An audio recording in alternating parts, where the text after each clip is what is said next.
Assalamualaikum warahmatullahi wabarakatuh. My name is Fitria Sekartaji from SMA Falah, Darmo, Surabaya.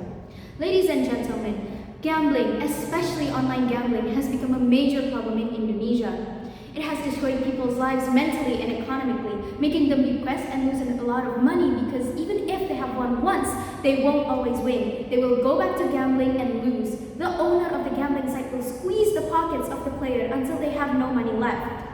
Gambling gives adrenaline to the player and releases dopamine whenever they win. This dopamine rush tends to make the player forget about the consequence of losing a gamble, which makes players addicted to this chase for a dopamine rush.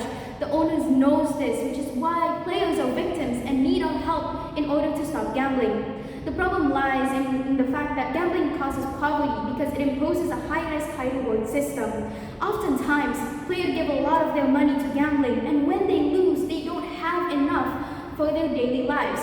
This makes them turn to online loans just so they can survive. Until this day, the government has not taken any serious action to the gambling problem in Indonesia. Gambling sites are easily promoted to journals, news, and social media. They only imprison gambling players, not offering any rehab to make sure the gambling addiction is gone. Before we start the argument, let us define gamblers that will be given social service and skill training in this motion. Who we are talking about are people who have a huge commitment in stopping their addiction, and this could be ensured by making them sign a formal agreement. Those who go back to gambling even after this service will get a harsh punishment, which is why our goal is to give social service and skill training for gambling players so they no longer be addicted to gambling and stop the vicious cycle of gaining money just to lose it all. The social service mentioned is psychological mentoring by a professional who will give reports to a loved one about the progress of rehabilitation. The skill training will be based on their capabilities and all costs are covered. So if they are absent once, they will lose the program entirely.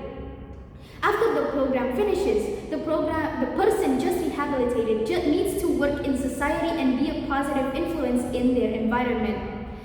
Which is why is giving social service and skill training better than imprisonment for gamblers?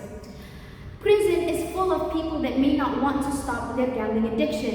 In an environment where they are likely to find other gamblers, they might be influenced to continue gambling and not take any programs to rehabilitate their addiction. Thus, it increases the chance of relapsing after their prison term ended. Social service and skill training supports the idea of second chances, especially to people, in this case gamblers, that consciously wants to change for the better. This program gives workers in the form of rehabilitated gambler to further increase social welfare.